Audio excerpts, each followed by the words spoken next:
Record is rolling. Great. Streaming to Twitch and YouTube. Start. Go. We are there. All right, we're rolling.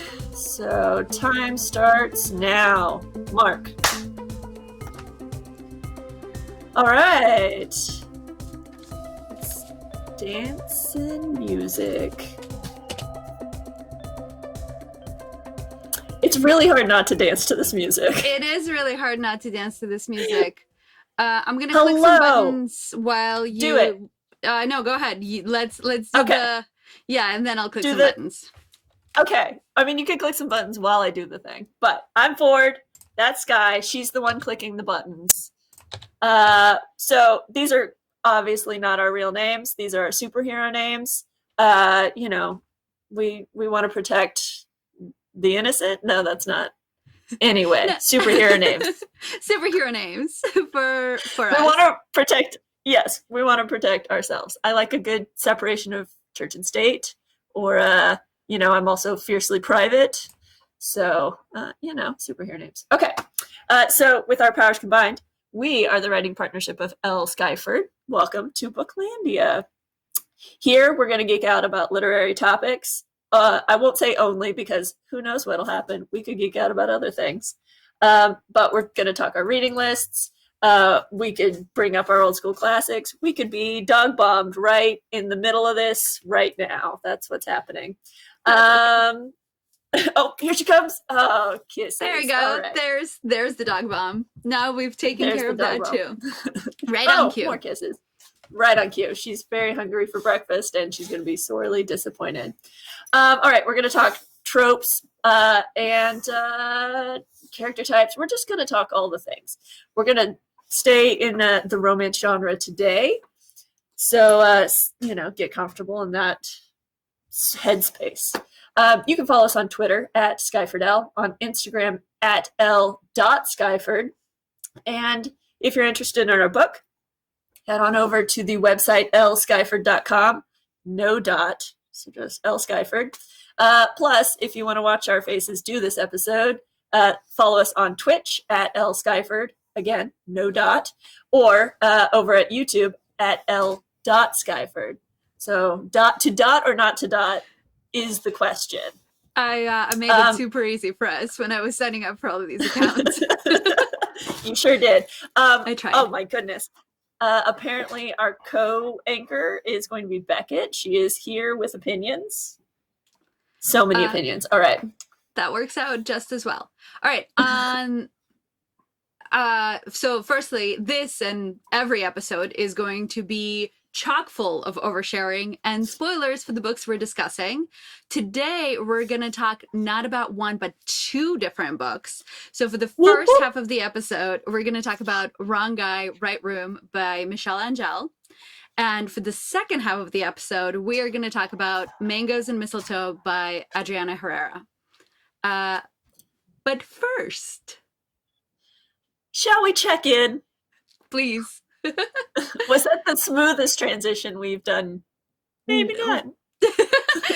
It works out. I imagine. So tell me why your transitions aren't so smooth today, because I feel like that's the story here, right? I mean, this whole week has been like one shitstorm after another. Like, we're finding out friends are sick. Like major breakup drama within our friend group. I also feel like I'm on the verge of having a fight with my spouse about whether or not when to fill up the gas tanks in the car. So recently we started sharing cars. He gets better gas mileage and I'm doing more driving because I have a seasonal job. And each time he's gotten in the car this week, he's had to fill up gas. And that just irked him this week, which is fine. It's allowed. He fills up when it's at a quarter tank. And I fill up when the gas tank light comes on.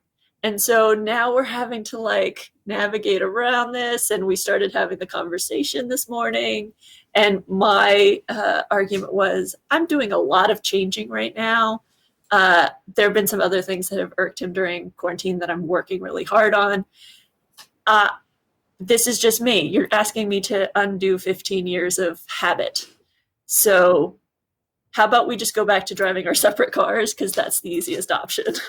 So we're right in the middle of the conversation where I've said my thing. And I also was probably very unfair. And I said, I'm the one doing all the changing right now, which is very unfair to him. But that's how I feel. And I'm starting to embrace my feelings instead of letting my robot brain make all the decisions. So it's he's thinking about the things I've said. So part 2 of this conversation is forthcoming, and I feel it illuminating me. And by that I mean A, and then looming and mating me. That is well done on the alliteration. The I don't know if you know portmanteauing, how much yeah. I love alliteration, so this works out really well. So I good. am in your club of people who wait until their light comes on before filling their tank. Whoop, whoop. Um, I'm not m- alone. my spouse is of the wait until the car tells you that it's at 0 miles to empty and then fill up. So I imagine that I would be on the other side of the conversation you're currently having, but I've never really been bothered. I do get frustrated if I am driving that car and it has 0 miles to the gas tank. Luckily, we live in an urban enough environment where gas stations are very close by. It's true. And I get that frustration. Like you have a whole plan of your day, or maybe you have a schedule or whatever. And then you also have to stop at the gas station, which I feel like the gas station is like the COVID percolator. Like nobody sanitizing those gas tank handles. I always forget to wear a mask when I get out of the car. And then I'm like, oh shit, I gotta go get my mask. Like I feel like that gives me the heebie jeebies is filling up the tank of gas. So I get it. I 1000% get it. I don't. I'm at a loss of what to do. So if let us know. Do you wait till the gas tank light comes on? Do you always keep it full? Do you wait till you're at 0 miles? Like, let us know. Cause are you a Ford? Are you a Sky? Let us know. Or There are we you our go. spouses?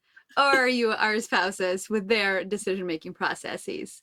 I think Absolutely. not to make the transition clunky, but like saying this makes the transition clunky. So I've already, for when we get to the episode where we talk about ourselves, this will be revealed. I am an extremely blunt person and I just say what it is that is happening next or what it is that I need.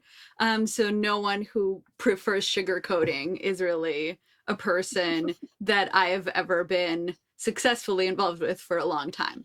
But so my point was is that this conversation about gas tanks and spouses is now very awkward transition to to the fact that we're talking about romance, and there is very little romance that addresses the little things that I have read. It's always like grand gestures, big things, massive declarations of love, like John Cusack with the Huge, boombox.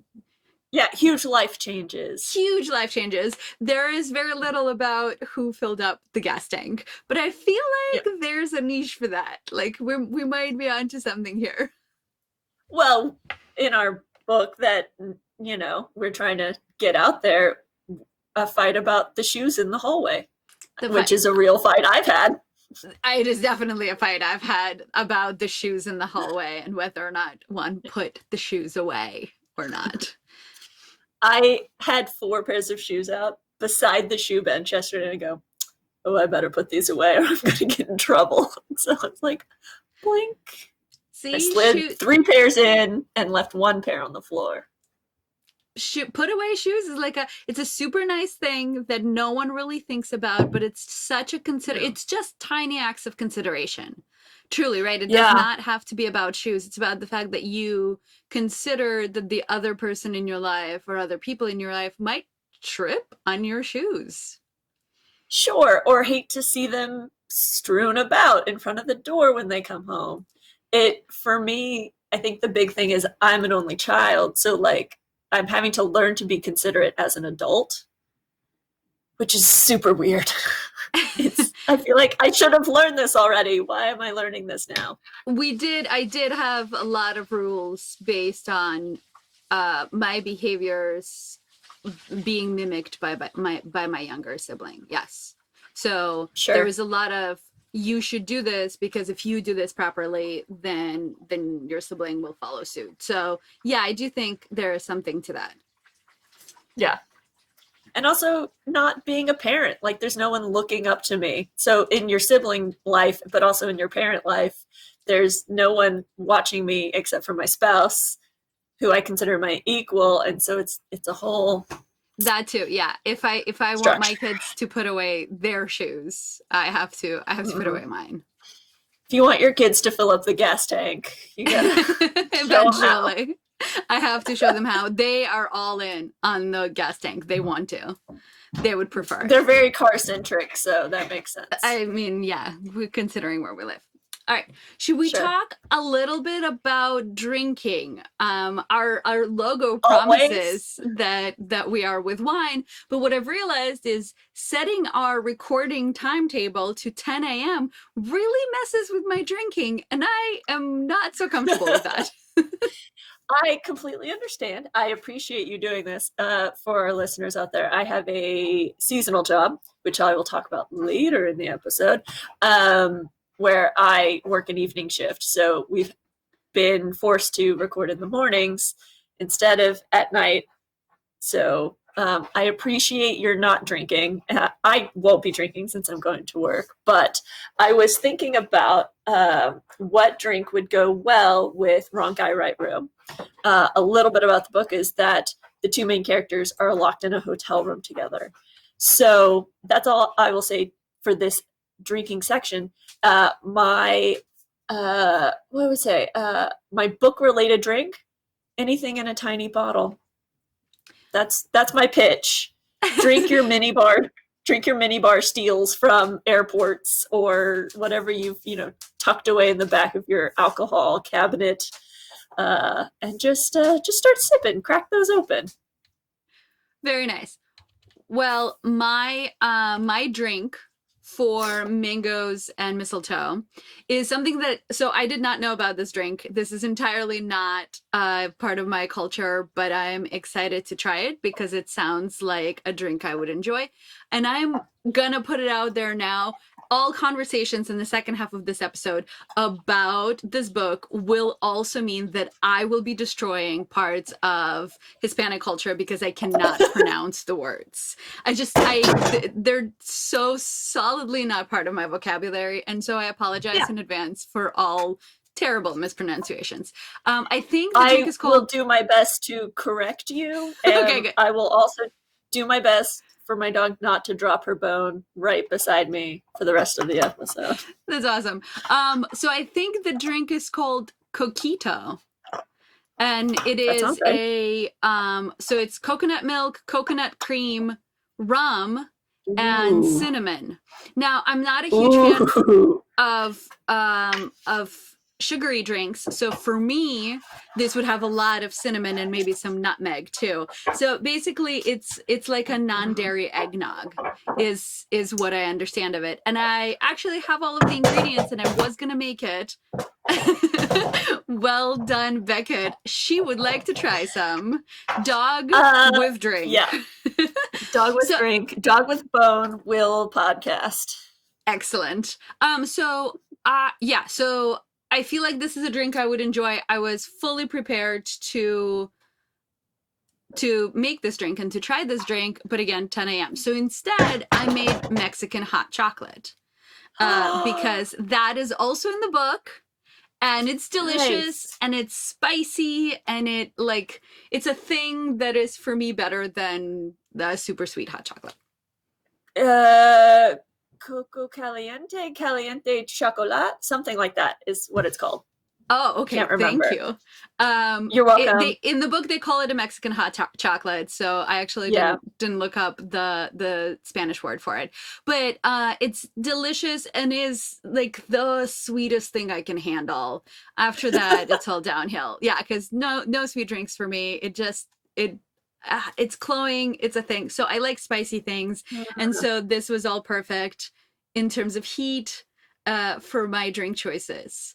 So that is what I would have to say. And then in terms of food, Mangoes and Mistletoe is about a cooking competition. So it's literally a novella about food. So I might have gained 5 pounds just reading this book. Just by osmosis, they just arrived. So I love it. It's delicious. I want all the cakes.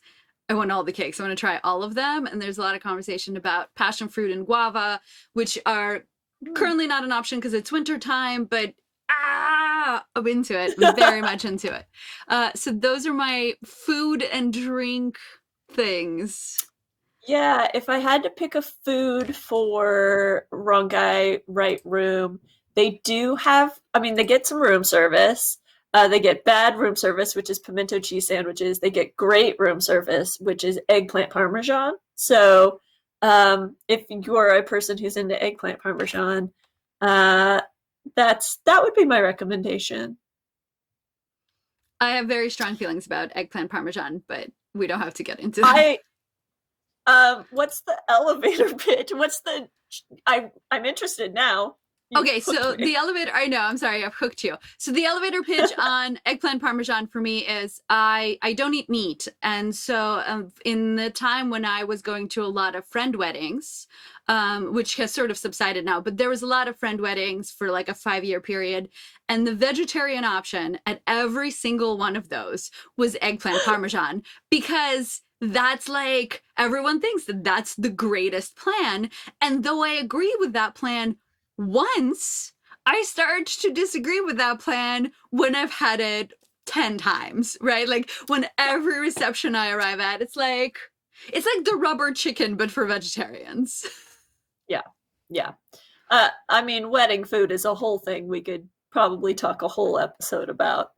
That's true. That's true. Not about these books though, because I feel like the wedding food conversation should be about Christina Lauren's on Honeymooners, because that one deals with wedding food and what happens when you don't plan it well. Yes. So let's dig into the books. By the way, another awkward segue. This is the episode of awkward segues. The episode of awkward segues. Okay, so this is Wrong Guy, Right Room by Michelle Angelle. This is the book that you're going to talk about so that I can talk about the other one and not monopolize this episode. No, it's all good. So, we diverged reading paths this week, which I think happens, I don't know, once every other week, once a month, something like that. It's happened more and more lately since we're now almost a year into Stress Relief Book Club and quarantine life. So Michelle and Angelle reached out to us. They asked us to review their book, and happy to do so. It's so exciting to be reached out to by an author to do this. They published this book in August of this month. So already into quarantine, which August of this year. Sorry, August of this year. What are words? What are words? I need better words. In 2021, I would like better words. So August 2020, middle of quarantine, pandemic. I think, so most importantly, where can you get this book? If you are like, yes, I need to read this, I'm going to first direct you to their website, which is michelleangelebooks.com. So MichelleAngelebooks.com. And the reason I'm directing you to their website first is I've heard that if you buy through an author's website, they get a little bit more kickback than if you buy directly from like Barnes & Noble or the major booksellers. I will also always tell you to support your indie booksellers, but let's support these authors because they are self-publishing their work. When you go to their website, it will direct you to Amazon because that is where their book is on offer. But I hope they get a bigger kickback. And they're going to get some foot traffic through the website. Whoop, whoop. So Amazon, That's where you're going to get it. And it is not a series, it's a standalone. And this is their first book. So I'm super excited for them because they're in a very similar place to us in that debut writers and a writing partnership, which I also think is very much us. So, the elevator pitch for this book is an elevator paragraph. It's a very tall building. So let's get into it. So it's the eve before Katie's rehearsal dinner, and she confesses to her drag queen brother, who is also her fraternal twin. They don't look alike. Fraternal twin. That she and her fiance Neil have not had sex, and they are waiting for the wedding night. As brothers are wont to do, he convinces her to seduce Neil just to be sure he doesn't have a weird penis or they don't have any weird sexual chemistry. Like, the chemistry is good. So she sneaks into his hotel room where he's staying for the wedding weekend and finds herself kissing her college ex-boyfriend Luke, who has taken the room for the night from Neil. He's taken the room because Neil is out hooking up with his, he's a plastic surgeon, and he's out hooking up with his Barbie doll nurses. So Neil's a player. We don't like Neil. He's unfaithful to Katie. Luke and Neil know each other through doctor work. There's more. It's better, but it's a good detail, but doctor work is all you need to know at this point. So while Katie is there, the hotel gets closed down by the CDC for a potential, like, outbreak of some kind. And Katie has to get all of the people in her life who aren't locked down in this hotel to help cover for her. And while she's there, figure out what happened between her and Luke in college. And, if she's going to stay in this, if this wedding is going to go on. And scene. That is a long elevator. It's a very tall building. All right, so romance, obviously. Definitely romance. Yep, rom-commy. It's definitely, there's hijinks afoot. It's, all the friends outside the building are, like, navigating around Neil and keeping the secret that Katie is locked in the hotel with some other man, like, on the DL. So Neil comes back and is Neil part of the people in the hotel, or is he elsewhere? He's outside the hotel because he was out hooking up with bimbos. So he is the one we're keeping all the secrets from. So we have Katie, who is the bride, and we have Luke, who is the ex. So this is obviously a second chance romance. Neil is the fiance, who is the D-bag. We're not into him. So Noah is Katie's fraternal twin, the drag queen, and his boyfriend, Adam, who is also a drag queen. They're delightful. They are the comic relief of this book. There's a dance number. They perform, and it's amazing. There's also Mia, who is Luke's sister, and Emil, who is the concierge at the hotel. He's kind of like the what is it called? Fairy godmother for Katie and Luke. He sees everything. He's trying to, like, orchestrate getting them back together. Like, he's rooting for them. He's like, he gives them the romantic eggplant Parmesan dinner. Good to know. Good to know.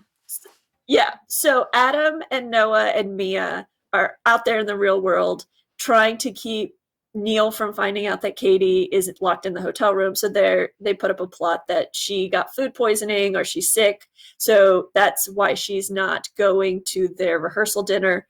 Adam and Noah are staying at the house she and Neil will be moving in together into to like be like, oh, she's asleep right now, like door barring, not letting him in. So, and like everybody's texting each other and calling each other like, cover for me.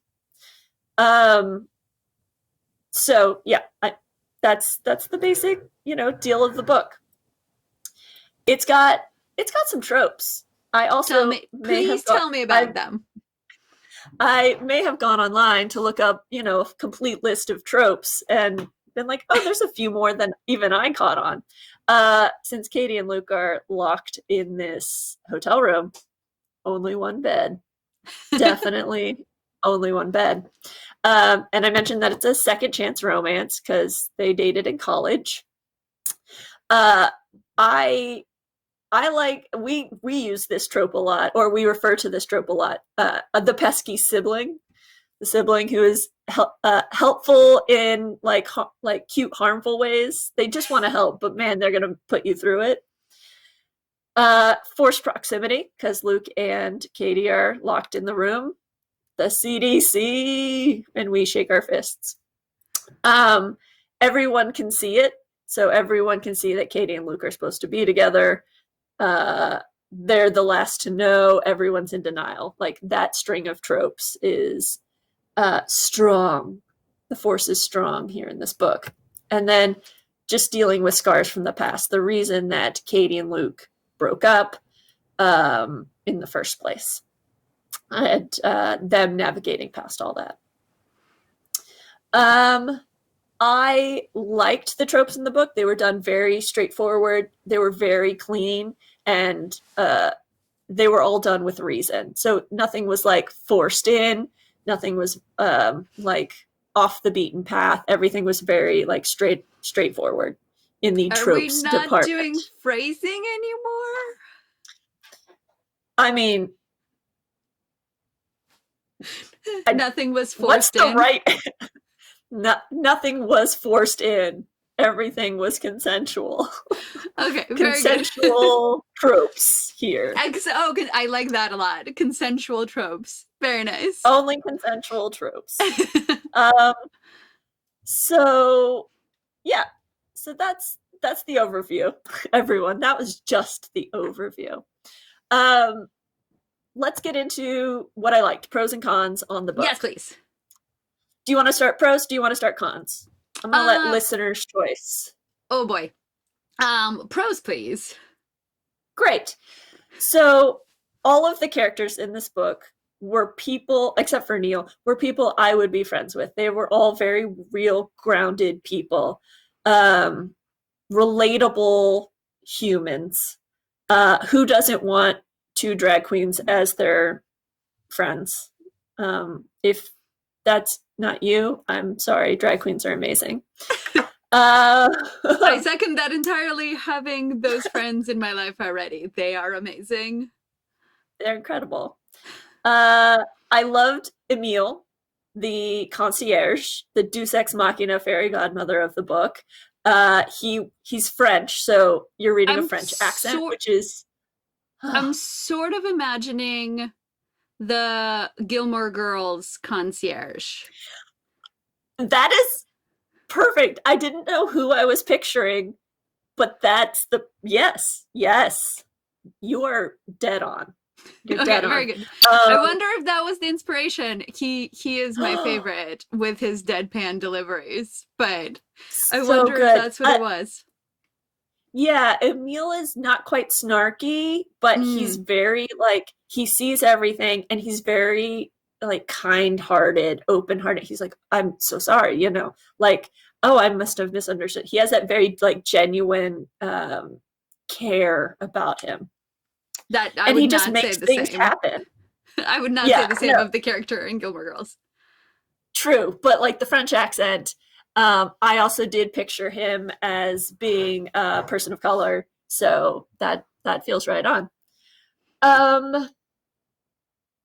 Let's see. Oh, I learned things in this book. I always love learning like a tidbit.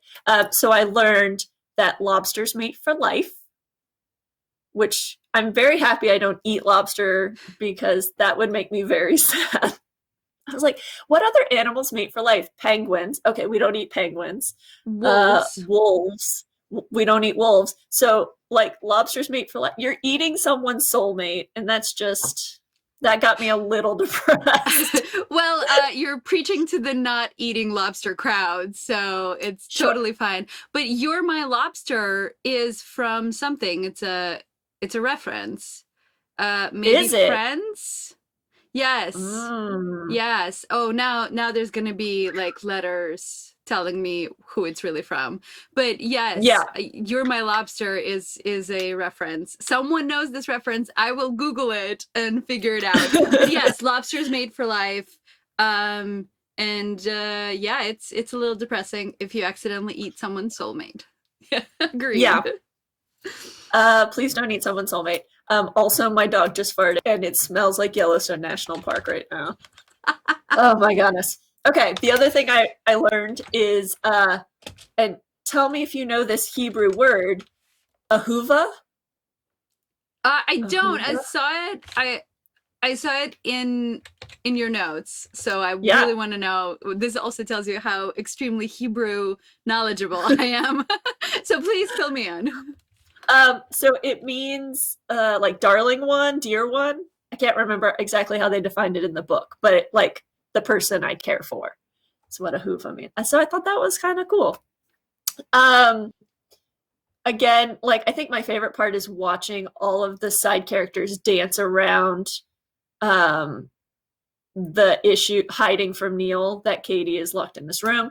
And literally there's a dance scene. So much dancing is in this book. It's delightful. Also, it's not only a dual POV, so it's not only Luke and Katie's points of view, but it's also Noah and Mia's point of view because they're the ones outside of the room. So we get to see the rehearsal dinner from Noah and Mia's point of view, and we get to see Noah like hiding, shooing Neil away because Katie is quote unquote asleep and she's not feeling well. So like you get all the outside. It's great. It's delightful, which I've just never read before. Nice. So I did look it up. Hence Okay. the clicking and the typing. It is from Friends. "You Are My Lobster" is from Friends. Well, So there you go. the more you know, rainbow. Rainbow. I do not have a rainbow graphic. You don't get a rainbow graphic today. I'll work on it. I mean, a rainbow graphic might be fun at some point. Okay, so let's slide over to cons. Please. Very early on in the book, there's some like changing between first point of view and third point of view. It's only in the first couple of chapters, and so that was just a little jarring as the first like introduction into the book. Maybe there's one too many plot twists. Like so much happens, so many things happen in this book. It's chock full, and once we got to the end, I'm just like, what exactly is the black moment? And then it twists again, and I'm like, I'm having plot twist like fatigue by the end of it. So like maybe one too many plot twists. Though they all make sense. They're all like, it's just whew. What else? They do use words like heiny and wanker. So, you know, if you prefer your anatomy to be cock and ass, this is not that book. This is a heiny wanker book, not a cock ass book. If that's not on a t-shirt, I don't know what. I mean, I may be writing it down right now. So there's that. Let's see. Tell me about your favorite moment. Oh, wait, sorry. Do you? I had one more con. It's about Luke's character arc. It's kind of like his biggest problem is that he has to keep the secret that Neil is cheating on Katie. But otherwise, like, his problem is he was dumped by Katie so many years ago. Like, there's not a lot of arc for him there. He just has to like lie to this woman that he still loves and pines for. So those are my cons. But as I mentioned, my favorite part is everyone dancing and a literal dance scene. uh, Noah and Adam do single ladies at the rehearsal dinner, like surprise everyone in the unitards, the black leotards. Somehow a stage magically appears in the middle of the room for them to dance on. It's everything. If your book doesn't have a drag queen dance number, I don't want to read it. Well, that's really gonna limit your reading material, I think, for now, until people really get onto this train with you. Yeah. So I, with all of the, because I feel like an interrupted wedding is a trope that isn't on your That's true. list, but it is Good point. definitely like a romance book adventure where someone famously interrupts the "does anyone object to this union?" or someone runs off from the altar.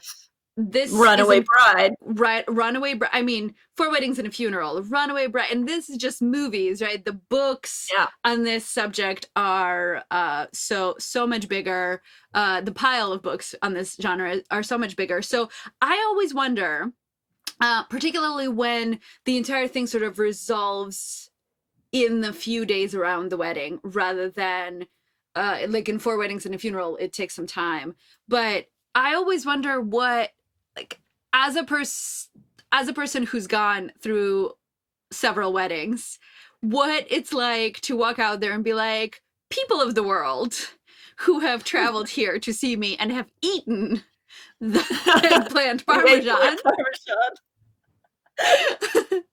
Like, there are certain books that mention like, and then they just had the party because they already planned the party, and that I sometimes appreciate, because that is a lot. But it would be a huge emotional labor to not go through at least the celebration, the part, like, obviously there are reasons not to proceed with the wedding, particularly if your spouse to be is going to cheat on you, or is currently cheating on you, or being dishonest in a way that you don't feel is appropriate for you to continue. But like that, I always think about the guests in those books. Like, what is it like to be all the other people who don't know the drama, right? Who are just like, they showed up, they made time for it, and what does it do to them? Not that as authors, our storytellers owe us every single story in the room, but I always want that scene where at least a conversation is had with all of the guests. So how is it handled here? How is it handled here? Let's see. Okay, so they do the rehearsal dinner. We don't see that. We don't see that part. Because we just see Katie tell Neil that she's not marrying him. She leaves. He shows up in his tux and be like, "You didn't mean it. Come on, let's go to the wedding. I've got your dress in the car." And she's like, "No, fuck off." And then he drives away. Like, sorry, that's the end, everyone. This is why we say spoilers in the beginning. And if you've gotten 35 minutes into this, then you already know a lot about this book. Yeah, so here's the end. So yeah, we don't see it. It's, Neil's the D-bag, and he's the one who also planned the wedding. It's the wedding he wanted. It's the wedding his rich parents wanted. It's not even really Katie's wedding. So he gets to go deal with all that. Feel like that's his penance. Oh, I mean, that's pretty good. That's a lot of people to take on and have to explain things to. Yeah. Cool. Tell me the answer to my favorite question that I always ask. How did this book make you want to get naked? No, it was firm pajamas on always. I mean, fuzzy socks, like the whole 9 yards. It's very cozy. The sex scenes are not explicit, nor are they graphic. I feel like this is a story we should tell to explain the graphic versus explicit thing, but I'll hold off on it until you finish telling me about the nakedness. Okay, great. So there's only a couple of sex scenes, and it's, they get started, and then here's how amazing it was. Here's how amazing it feels post orgasm. Like stars in our eyes. It feels very. If this was a movie, like hazy arms and legs, out of focus, brief montage, and then covers pulled up to our necks, and just sweat glistening. Just Those are afterglow. those are the yes, glossy, sexy times, but like no penetration, penis and vagina sort of explicitness. So I gave it 3 stars, three flames, because it does have more than one sex scene. They aren't explicit, so no more than that, but it's more than just like hand holding and eye lingering and eye lingering. I don't know what eye lingering is, but it sounds like a thing I don't want. No, lingering gazes, I believe is what I meant. A bunch more Um, sense. yeah, but I also gave it 3 stars overall because it's so comfy, cozy, cuddly. The characters are so real. Um, the dancing around the hijinks made it enjoyable. So all in all, solid read. Very nice. Okay. I'm so glad that you had a good cozy time with it. That I sounds did, and lovely. I'm so happy for Michelle and Angelle and their first published book. Congratulations, y'all! Way to do. So extremely true on that front. Okay, I'm gonna put up their cover one more time because I feel like Do it. you just described it very well, and then I think your like glossy description really matches this cover. Like lots of Yeah, limbs and sort of like in a hotel hazy bed. hotel Yeah, bed. Yeah. yeah. So very nice on that. All right. Before we go to break, do you Yes. really quickly want to explain explicit versus I graphic? do because it And was then we'll a go to break. thing that like really got to me. So this week I was on Goodreads and I was reading other people's reviews of books that we might potentially be reading. It is something that I love doing on Goodreads. I love other people's reviews and I will poke around in them. And I came across a review that was talking about a book, and it was the author of the review was really angry that there was no warning on the book about how graphic the sex scenes were. And I was very confused about this because it was a review of a romance, and it happens to be a romance that I haven't read it yet, which is why I was on Goodreads. So I found the sex scenes in this book that I haven't read yet, by the way, just the sex scenes, and I So read you don't the skip to scene. the end; you skip to the sex. I mean, don't you? I guess it depends. In this particular instance, No? I was looking for the sex scene because I needed to know what this graphic content was. Like, what were they like? I was like, I cannot, I mean, I'm sure I can imagine an actually graphic scene, but I would be surprised if that graphic scene was in this romance novel. Those are rare. Those like right, that's the wrong genre for it. So Right. I found the sex scene and I read it, and I'm here to tell you that there's a difference between graphic, which is gory and violent, and explicit, which is really elaborately describing the sex act.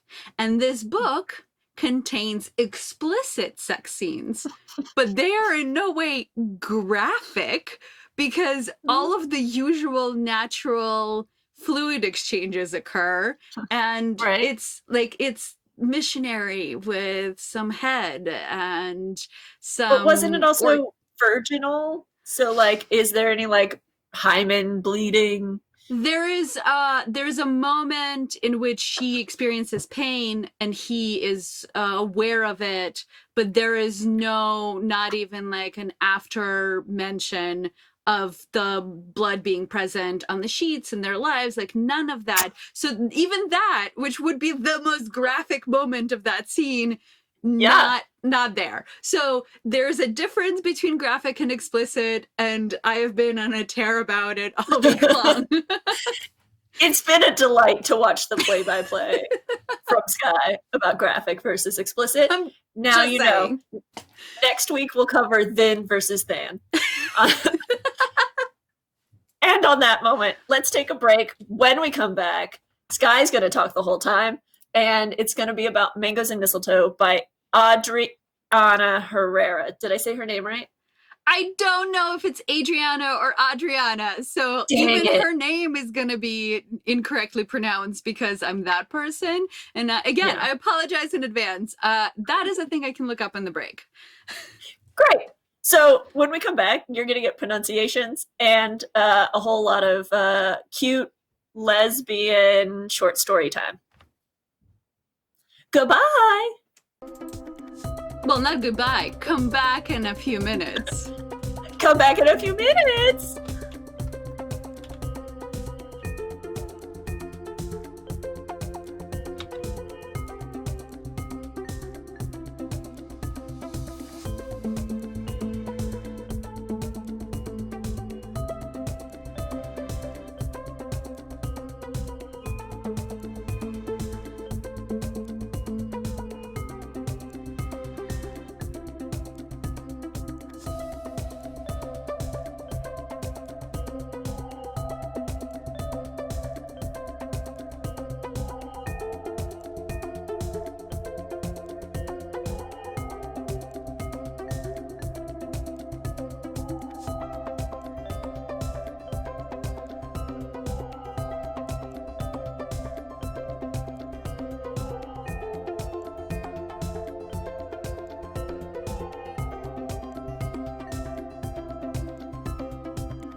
Ahoy, mateys. We're back.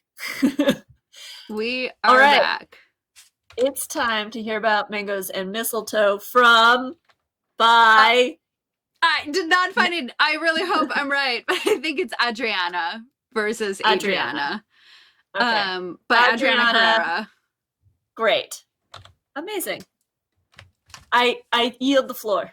Well, thank you. Sorry, I was messing with graphics and it was taking all of my attention. So this is a novella that by Adriana Herrera that was originally released last year on December 16th, so right before the holidays. It's a holiday novella. It is self-published and can be found through Adriana Herrera's website. And it is on Amazon, but again, the exact same plug as before. Go to the author's website and order from there because it's better that way. It got republished this holiday season with this cover versus the original cover, which I actually like better. It has two women on it. It's more of a cartoon style cover versus this photo cover, but both are lovely. She has so this is a standalone little novella, tiny lovely world that she creates in this. However, she does have quite a few books published. Some of them are self-published, some of them are published the traditional way. Most notably, she has the Dreamers series, and it is the American Dream, the American Love, the Dream. Oh, now I'm terrible. Okay, look her up on Goodreads. Don't listen to me about what the names of her books are in the series. The idea is that they're all really diverse romance stories in terms of representation that deals with gender and sexual preference and where the characters are from and the color of their skin. So it is extremely diverse. She's fantastic at it. I'm gonna gush a bunch about this novella, and then she's definitely become someone that I now need to read a whole lot more books by, because I loved the style in which she presented this. The elevator pitch for I, this. Oh, please go ahead. I pulled up the Dreamer series. It's American Dreamer, American Fairy Tale, American Love Story, and American Sweethearts. Also, she's really hot. Yes. Yes to all of that. Yes. She's beautiful. Okay, all right. Continue. Yeah, basically that's where I lived for the entire week of reading this book. And by that, I mean, I read the book in 2 sittings and then I just basked in its glory for the rest of the week. So I always write the elevator pitches because I can never be succinct about it if I don't. So this is what I wrote. Great British Bake Off style competition can be the chance Kiskea desperately needs to continue her dream of being a pastry chef in the US. Except she's paired with Sully, who is hot, Dominican, and so extra. Kiskea is too stunned to do anything but stare and flop sweat. Will they be the dream team of Dominican divas to get the prize while heating up the bedroom, or will their dreams be lost? Whew, look, it's got Bake Off vibes. It's got female love vibes. This great elevator pitch. I'm in. Thank you. So here are some things to know. Quisqueya is actually a reference to an island in the Dominican Republic. I can't even say it in English, let alone in Spanish. And I tried to look up how to say Quisqueya properly, and it's usually spelled with Q's, not K's, the way that her name is. But it means the land of the mother, I believe. And it has specific significance to Quisqueya herself, who struggles a lot with being Dominican and being lesbian and coming to the US partially to escape the culture that isn't really happy for her to be who she truly is. So it is, yeah, it's women loving women romance. So it's FF romance. It's baking fiction, which I feel like is its own subgenre, because there's a lot of talk about what they're baking. And it's travel fiction because this bake-off competition happens in Edinburgh.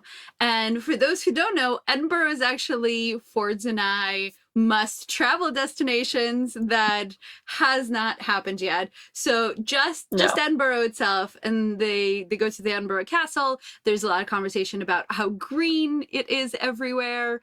It's cold.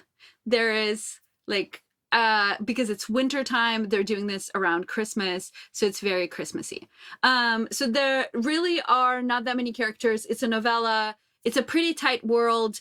I do, however, feel like all of these characters were supremely three-dimensional, which is something that is sometimes really hard to achieve in a novella. But I really feel like these happen. This novella really gave me three-dimensional characters. So there's Quisqueya, who is Dominican. She's a pastry chef. She lives in California, and she's on a student visa, and her student visa is about to expire. So this competition is also her way of extending her stay in the US and continuing to be a pastry chef, because if she wins the competition, she can apprentice either in LA or in New York as the prize, and that would get her a work visa. So she really needs this. And there's a lot of mentioning about her leaving her family in the DR and her not really having a good relationship with them. So going back home is something that she's really not comfortable with. And so the stakes are really high for her. Sully is the other main character. There's a mention of the fact that there's a way to say her name in Spanish. Again, I have no idea how to do that, but I really want to know the difference between the way I'm saying it and the way it's meant to be said. So I might be asking a person who speaks Spanish a really weird question very soon. So Sully's a home baker from the Bronx. She has an Instagram following. She has a really tight relationship with her mom. She had to put her baking dreams on hold to help her mom recover from an injury. And so she's a little bit back in like a reserved moment for her as in her career, because she's been spending all of this time making sure that her mom is okay. But she is very Hmm. loud and very proud and very extra, and that is from the book. And she's like very proudly Dominican. She loves the culture. She loves the flavors. She loves her own flavor, if you will. Like she's really into all of it. And Kiskea is really not comfortable with so much out there openness because Kiskea has had such a difficult relationship with being Dominican. And by comparison, Sally has had such an open and loving one. So that's they're for like they're supposed to be enemies to lovers, but their enemy moment is fairly short. Again, novella style. So there is a little bit of insta love there, but I sort of love it because Hmm. Kiskea freezes and starts sweating uncontrollably and can't remember Hmm. words, which is legitimately the way that I react to a very beautiful woman. I freeze and I start sweating profusely and I don't do words. So it was like, yeah, this is massively relatable. This is me. I totally get it. And then you probably say something really dumb, and then she says something really dumb, and I'm like, this is exactly how it goes. It has never Nice. gone not this way. This is the way. Uh, so I very This is much the way. appreciate it. That portrayal of like just being stupid struck by someone's beauty. The language in the descriptions of like how it feels to witness this tour de force coming in to her life, to this room, not even knowing that they're going to be paired together. But Kiskea's first glance at Sully is really like the words are just so good. This is my very terrible description of how good the words are. The words are so good. Oh, the words Um, are so good. the words are so good. So the main storyline here is very simple. So then the two of them, the competition is set up that there are home bakers and there are professional pastry chefs, and they are paired up 1-to-1, and each pair then does the competition. And there are multiple pairs, and we meet other characters that are all really delightful as well. The main storyline is win the competition or win the girl, and it does not seem possible. Kiskea Mm. doesn't think that her and Sally are going to get paired together since they're both Dominican, and that seems really unlikely. And yet, that is exactly what happens.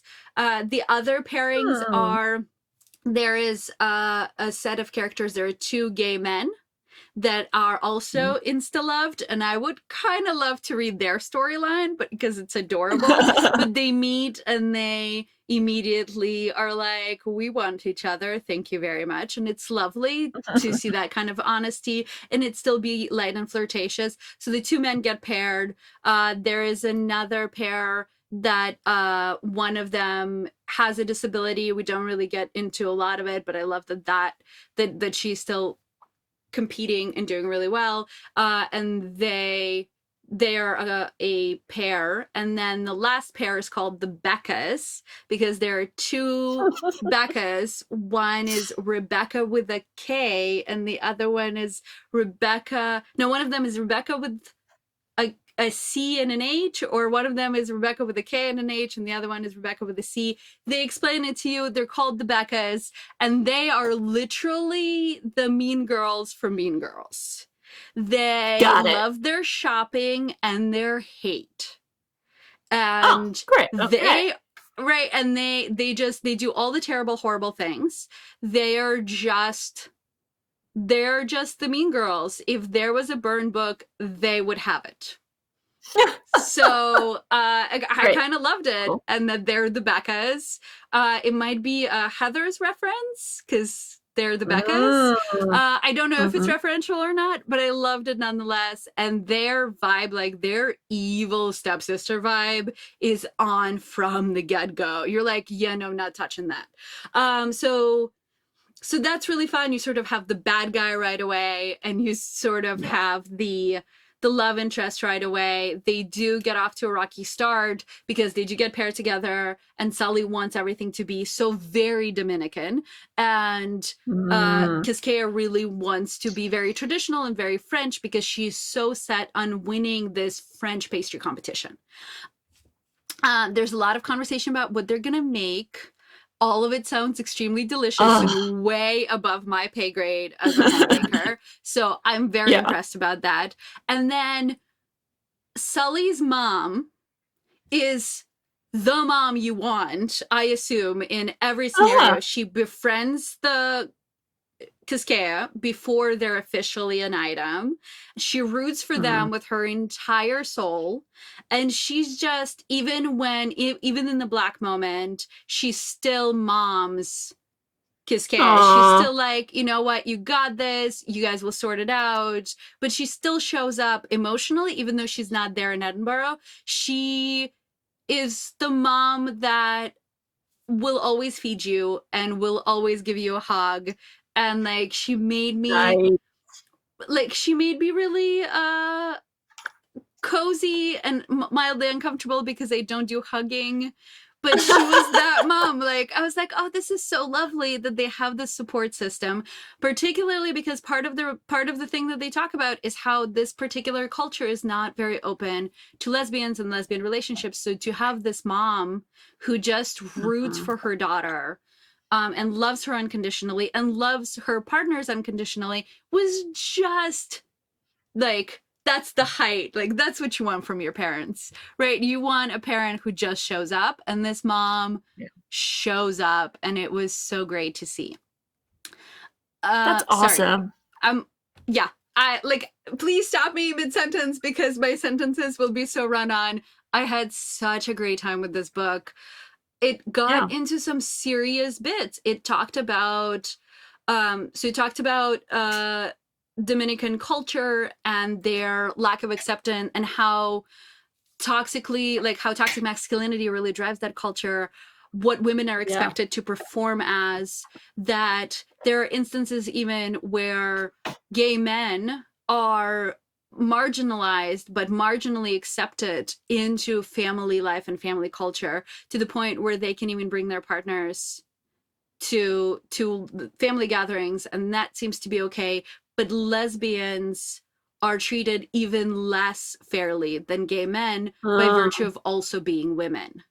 And that's one of the big struggles for Quisqueya, is that she's not yet comfortable in her own skin because that cultural aspect of it weighs so heavily on her. And one of the things that Sully shows her is that there are Dominicans out there who are very happy to be fully accepting of who they are, and that if you give people a chance and if you live your authentic life, then people will come around, or people that don't come around are like, you sort of have to let them go out of your life, and that it will be sad and you will mourn it, but there's only so much you can do to match people's wrong expectations of what you should be doing with your life. I'm not the person to be talking about this, but it makes me wonder about how the increasing prevalence of the moniker Latinx or Latinx, I know that's maybe an American term and phrase, or if it's being filtered into the Latin communities and Latin countries, and how much that might be slowly changing the way those folks see their marginalized people. Well, I don't know if this speaks to Adriana Herrera or to her characters, but they do use the term in the book. They talk about Latinx flavors versus other ways of discussing things. So they do use the term in the book, but that's a really good question. I love any Latin sociologists out there, just get back to us and let us know. Yeah. I love that piece of it was part of the conversation in the 130 odd pages, right? Like, not only is it lovely and fluffy, and we haven't even gotten to how hot the sex scenes are, it's got all of that, and it has this message in it of like love and support, and not letting historical prejudices get in the way of how lovely people like. I just love that you packed all of that into this tiny, tiny novella. And yes, so that I'm gonna stop gushing about that. But like, if you had to pick a favorite part, like the favorite of all the parts that you loved, what would it be? I know that this is one that we're supposed to prep. Did I even write that down? I You don't did. think I did. You've talked about all the parts of it, so Oh, right. There it goes. Oh, it's the thing that is highlighted. Fantastic. So, yeah, so I love that the cultural piece is in there and twined in, and it doesn't feel stuck on. It doesn't feel like, oh, we should mention this. I I haven't talked about the sex scenes at all. They are very hot, very explicit, lots ooh. of everything. I was gonna pinpoint like a thing, but lots of everything. They're dirty, they're needy, they tell each other what they need and want, they literally sit on each other's faces, which I like. There's been a conversation in my life recently because I've read several books and novellas recently that all have the one of the female characters or a female character sit on their partner's face, and I was like, sit on their face? Like, that is a move that I have not performed or have made available in my repertoire because it feels dangerous. But I am now like, it's now on my checklist to sit on someone's face. Sure. I mean, I'd say a lovely reclined position, perhaps some pillows for your knees. I mean, like, so I have to take that back. Like, this is getting very personal now, but this is a thing that I was thinking about. So, the way I mean, 69 makes a lot of sense to me, like from a Sure. how-to standpoint. Yeah.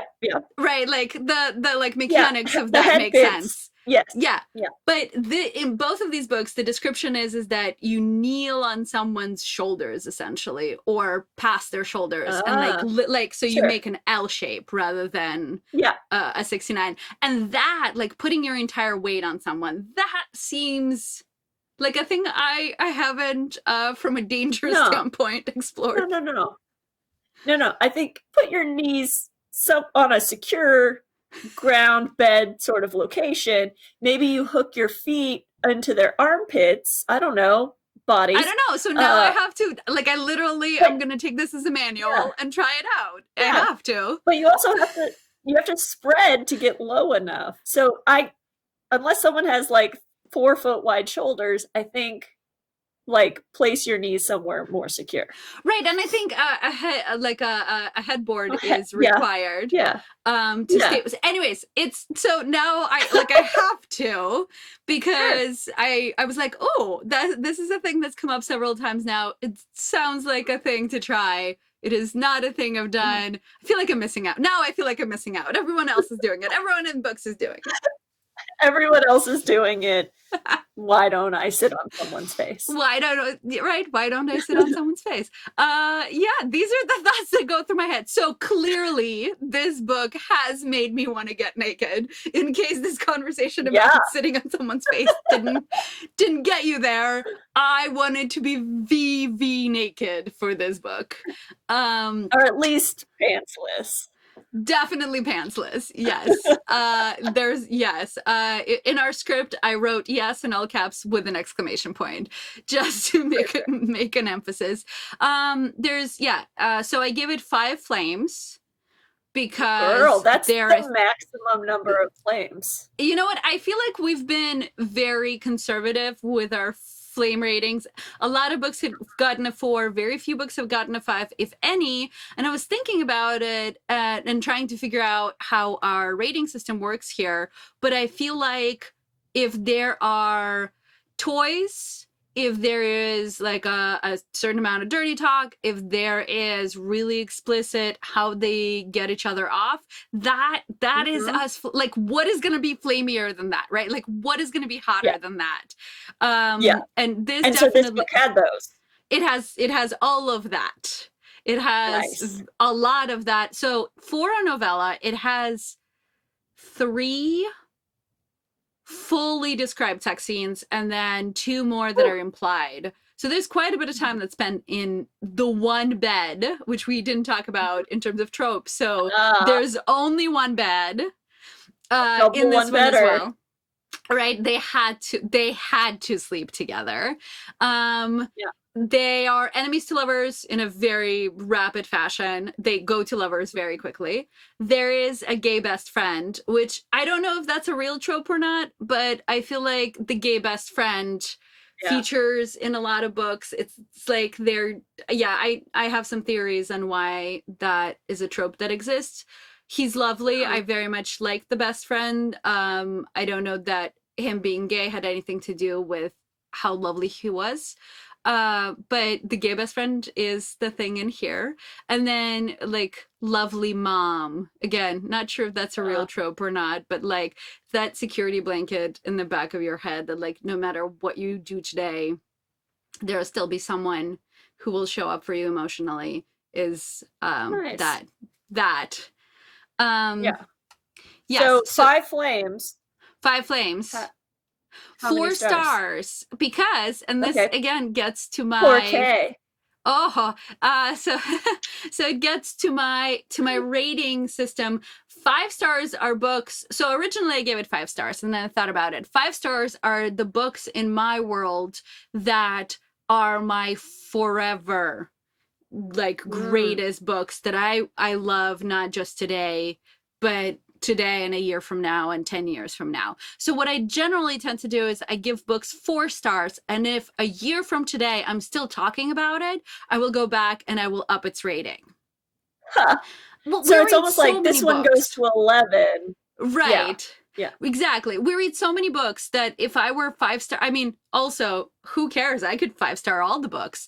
But this is my system. So if you look at my Goodreads, my 5-star books are the books that I want to keep talking about forever. Now, having heard my enthusiasm about this book, I feel like it might make it into the 5-star pile. You're tipping into a 5. Right? You're definitely it's going there. So I highly recommend it. It's short. It is holiday themed. It makes you want to make food that delights the senses, and it makes you want to find someone who will swipe their nose like a credit card. Just to quote Cardi B. Yes, to that. Very much so. That took way too many seconds for my brain to process. I was like, it's a very deep cut if you don't listen to WAP every day like I do. It is. Yes. That took a moment, but an excellent moment it is. Yes, so these are my 2 cents on that. I love it. So let's throw it back to you, listeners and viewers, aplenty. What'd you think? Are you going to pick up Wrong Guy, Right Room by Michelle Angelle? Are you going to slide on over and pick up Mangoes and Mistletoe by Adriana Herrera? Let us know. Do you have a suggestion for a book we need to review? Come to all of our places and DM them. We'll drop all those socials again at the end of this episode, which we're very close to. Just hang tight. We're almost done. So, I mean, that sounds amazing. I'm going to read that book. The book stack is large and in charge, but I'm coming for that Mangoes and Mistletoe. Fear not. Okay, so we covered book birthdays for December 2020 last week, so we're not going to do that again. Go back and watch our episode on Sanctuary by Rebecca Weatherspoon for all those sweet book birthdays. I want to do our indie bookstore shout out. Last week we talked about The Ripped Bodice in Culver City. We're again going to keep it LA, SoCal, local. And we're going to shout out Vroman's Bookstore in Pasadena. Vroman's Bookstore is the oldest bookstore in Southern California. I believe they opened in 1848. Can you imagine what those sometimes I like to think about like what bookbinding was even like and like book printing at that time. There are a couple of pictures around the store of like what the bookstore looked like. And I'm just like, look at all those hardback books. The dream is alive. Okay, so why we're talking about romance is, firstly, they employ me. They are my seasonal job right now. I'm working in their world call department, sending out book orders to people. I'm processing gift cards like a wild person. So obviously, they're giving me their money for my labor. So they're going to get 2 thumbs up in my book. But also, they have a cafe, and the cafe has amazing chai. So that's 2 thumbs up. It's open currently in quarantine times, Fridays, Saturdays, and Sundays, but usually other times it's open all the time. They also have a wine bar, which I did not know about until I started working there. And I walked by and I saw it was closed. And I was like, but wine and reading, how delightful. Also, it's a huge store, and they have 3 locations. So the main location is in Pasadena. It's 2 stories. It's as big as a Barnes and Noble. It's huge, which I think is great for an independent bookstore. Their second store is Hastings Ranch, which is also sort of outside Pasadena, and then they also run Book Soup in on Sunset in Hollywood. So 3 locations. They're amazing company. They have a really lovely creed about how their employees, their customers should be treated and what the customer experience should be. And it's, you just go and you get a good vibe, and you can buy puzzles, and you can buy candles, and you can buy slippers. Like anything for a book person's life, you can get there. So Vroman's in Pasadena. You can order online. You can head over to their book website and buy stuffs online, and then I will process your orders and send them to you. There you go. Yeah. So support local bookstores. Do all the things. Do all the things. Local bookstores for all the things. Okay. Now, I took you there for the first time a few weeks ago. Do you want to just slide in your thoughts really quickly, and then we'll move on to our to be read shelf? I really wish that all of the bits and pieces of it were open, so I'm looking forward to when it is possible for me to have wine and books, because in the dream of dreams, in the land of lands where I have unlimited finance resources, I would open a library bar where you can read and drink with like leather chairs and whiskey and tall bookshelves. So the bar portion really appeals to me. I like the vibe. It was chill. There's a huge fountain pen section, which was surprisey surprise for me, a person who loves fountain pens. So that was cool. I enjoyed that bit a bit. Currently I find myself really overwhelmed by in-person shopping because I spend so much of my time trying not to touch anything or be close enough to anyone. So this is in no way a reflection on romance. It's a reflection on my anxiety levels during the pandemic. I liked it well enough to absolutely try it once I'm no longer worried that someone is breathing on me. True that. Hard true that. Well, I'm glad you liked it, and we'll go back. It's very hard not to buy things there. So that will happen again. All right, so let's slide over. What's on your to be read shelf this week? So this I have to give it a retraction from last week. So last week I said that based on Sanctuary, I'm not gonna read the rest of the Beards and Bondage series because it just I just don't want to know about the rest of the characters, and it just wasn't a thing that I was gonna do. Someone else in our lives read the 3rd book in the series and was like, you have to absolutely read this because it changes everything. It's a completely different story. And I actually started it last night. I'm 40% in, which tells you how much I like it, because I got through 40% of a book before like just falling asleep with the book on my face at 2 a.m, which, you know, is a thing that you do when you're really, really into a book. They were right. It is so good. I have so many thoughts. We're absolutely talking about it at some point. Rebecca Weatherspoon is blowing my mind. I am so glad that I gave it a chance. I am 110% in agreement that this one is so different and makes up for all of, like, it sort of ticks all of the boxes that were so bothersome for me in Sanctuary. Harbor Nice. makes it better. So Nice. that's it. So it's not even to be read. It is currently reading and Yeah. currently loving. Great. I'm currently this much into How to Fail at Flirting by Denise Williams. It's been slow going because you and I exchanged puzzles recently, and I've been puzzling instead of reading.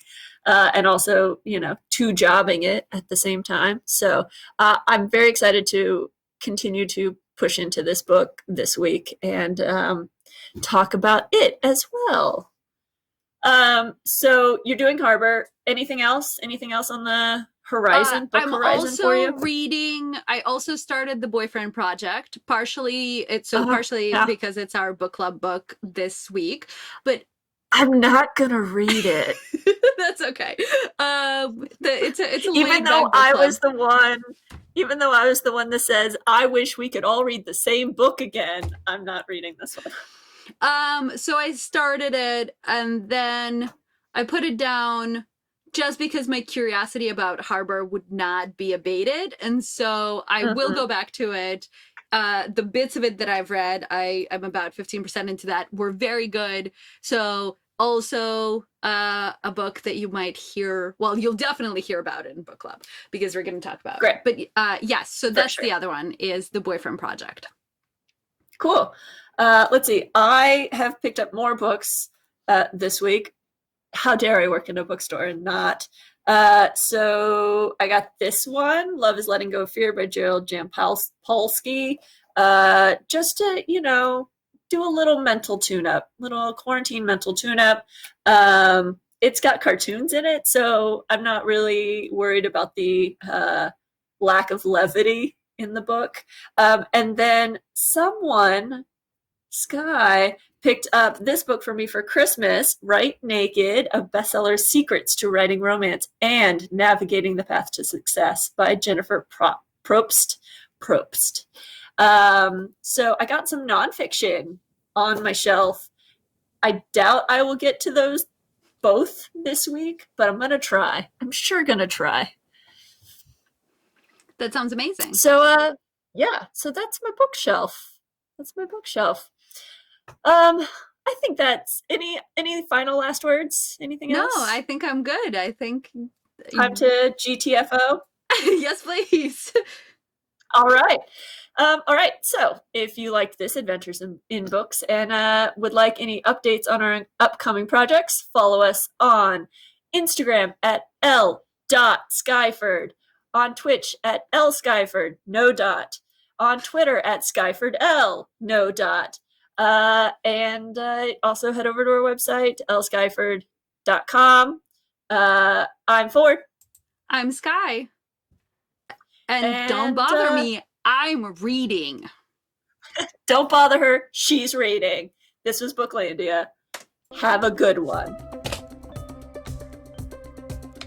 All right, Mark, we are out. Runtime was 1 hour, 21 minutes, 16 seconds. Booyah.